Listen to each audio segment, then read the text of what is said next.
Right now, we'll do a little hoops, and we welcome in Howard Beck. Joining us on the Ring Central hotline is Howard Beck.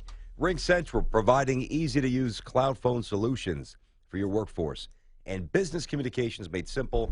For more information, go to ringcentral.com. Howard, how are you, buddy? What's happening? BT, been a long time. How are you, man? It's been a long time. It has been a minute. Things are at least apparently, well, they're always fluid, but it's seemingly more so this year in the NBA. A lot of big names being thrown around. Carmelo is there, obviously. We'll get to that eventually. But what are your thoughts first on the whole Butler? I guess the Rondo aspect is almost less because he'd be gone soon, I would imagine. But the Jimmy Butler situation in Chicago, to me, is a real problem. How do you think they deal with him moving forward?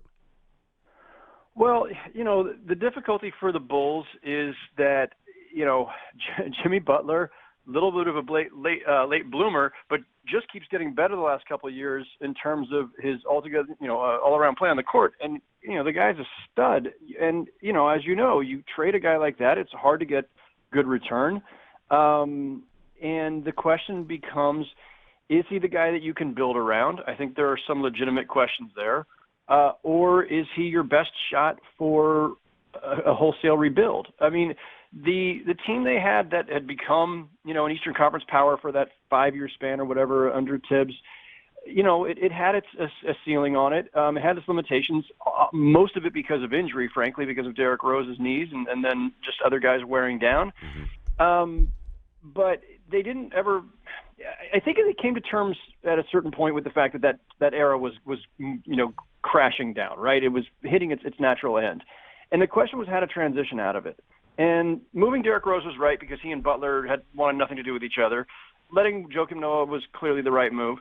They're just now in this tough middle spot where it's, do we truly have Butler's great. He produces at an all-star level. He's an elite player. Is he truly a franchise star in terms of leadership and all these other qualities? And I think there are questions there.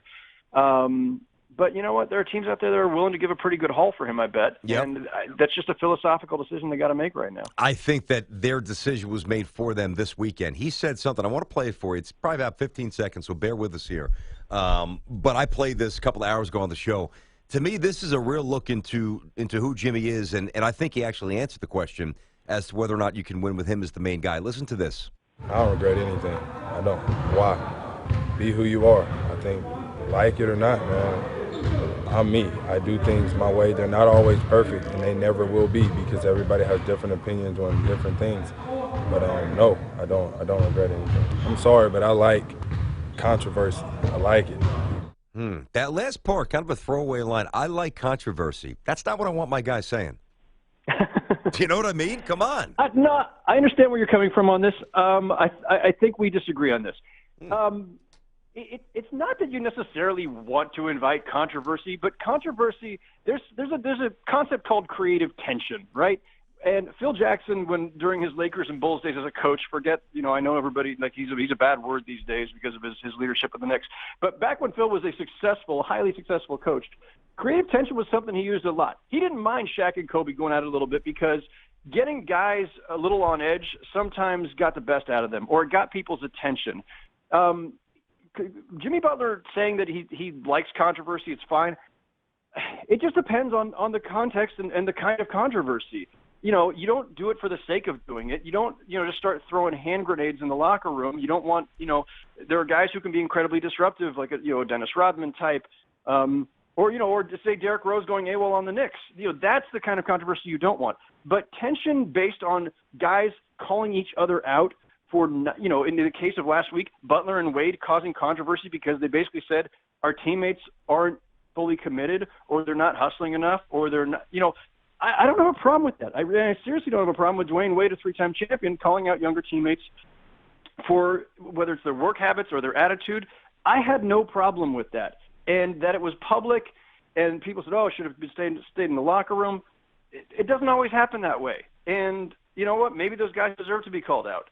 And, exercising leadership means sometimes you're the guy who has to play the bad guy and do that publicly. So that stuff I'm not worried about. The stuff that I was more worried about with Jimmy Butler is the stories that were coming out of Chicago last year where basically it wasn't just him and Derrick Rose. It was Butler and everybody. I mean, he basically just tried to take over the team. It was out of the blue. It was like, well, now I'm putting up numbers at an all-star level. Therefore, everything revolves around me. And that has been the concern for Chicago. Yeah, that's also part of my opinion. That's how I formulate part of my opinion based on what happened a year ago.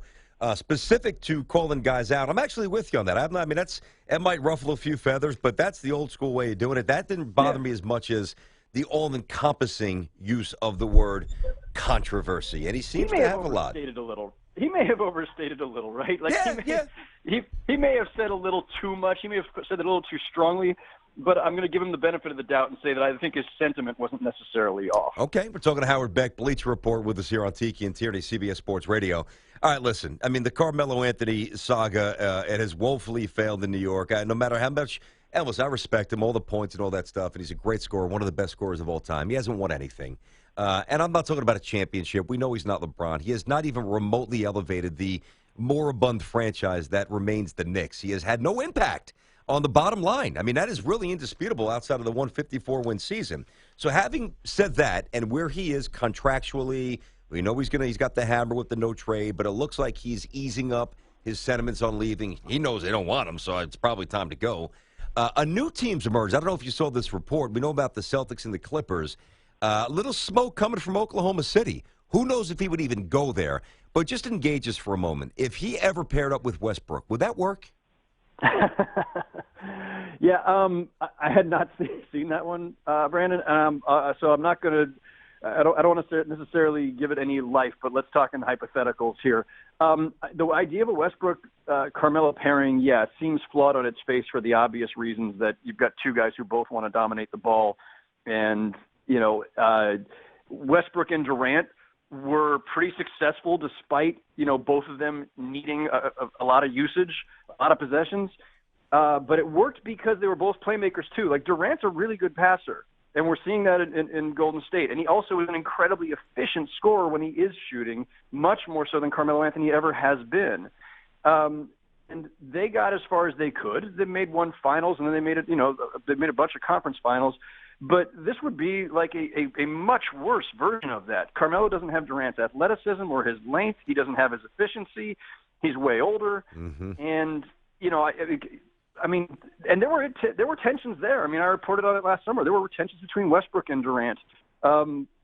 Westbrook and Carmelo, I can't see it. Now, maybe the argument would be at this stage of Carmelo's career where he's turning 33 in a couple of months. Maybe the idea is that, he's okay being a secondary scorer and meshing. I don't know. That sounds like a stretch to me, but, that's clearly a team that's having to think creatively right now because they need to get Westbrook some help. I mean, it's for all the entertainment value that goes along with triple doubles and all that, at some point they got to get Westbrook some real help. Yeah, no, I'm with you, Howard. You only get so many prime years. As great as the stats look and as awe-inspiring as the highlights and the effort is, the objective is still to win a championship, and right now they're very far away from that, as we know. Talking to Howard Beck from Bleacher Report here on Tiki and Tierney. Do we need to start paying attention to the Wizards here? Like really paying attention to the Wizards? It's funny because, a month ago everybody left them for dead, and now that's a legitimate question you're asking. I mean, it's not that far-fetched. I think they've got the best record in the league since December 1st or something like that. I mean, it took Scott Brooks a while to get that group headed in the right direction, but they clearly are. They're 5.5 games behind Cleveland. They're 2 games out of second place and moving in the right direction, clearly. Wall and Beal, obviously one of the best backcourts in the NBA when they're on. Interesting assortment of guys. Otto Porter emerging, and Markieff Morris seems to have settled in a little bit better there, and Gortat in the middle. There's decent pieces there. The bench is so-so, but look, no one's a real threat to Cleveland except for Cleveland, and their own discontent, or whether they're getting too thin, or whether LeBron plays too many minutes. Mm-hmm. But is Washington starting to creep up on that, Toronto-Boston, cluster, that second echelon there? Yeah, they're right in there. It's I think we'll always have some doubts there until we see it in the playoffs from that group. But they they merit some respect right now. Yeah, that's a good way to put it. You mentioned the Celtics, the Raptors. Excluding the Cavs, we'll take out the Warriors. We'll take out the Spurs. We'll even take out the Rockets for now.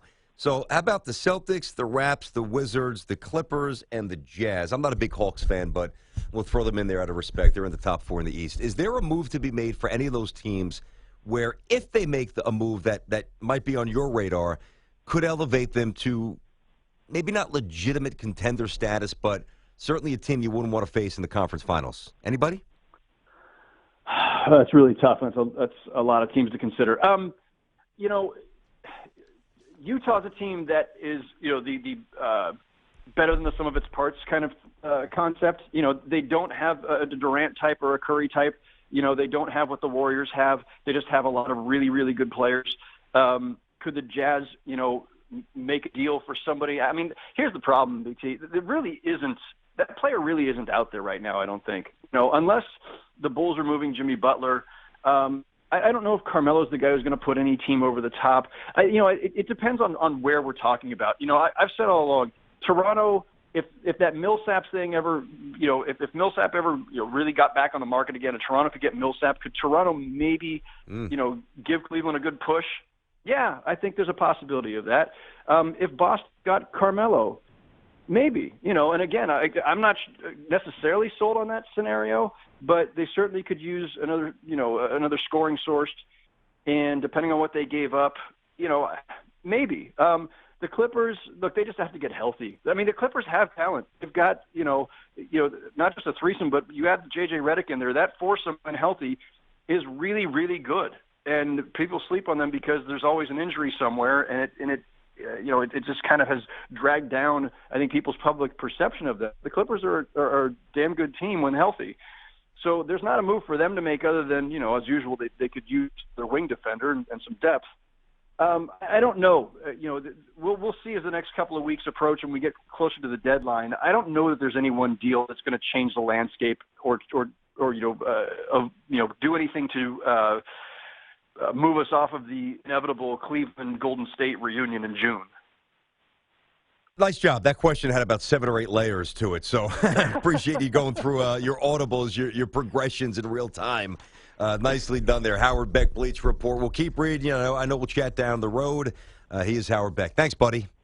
I appreciate it. Take care. All right, man. We'll talk to you soon.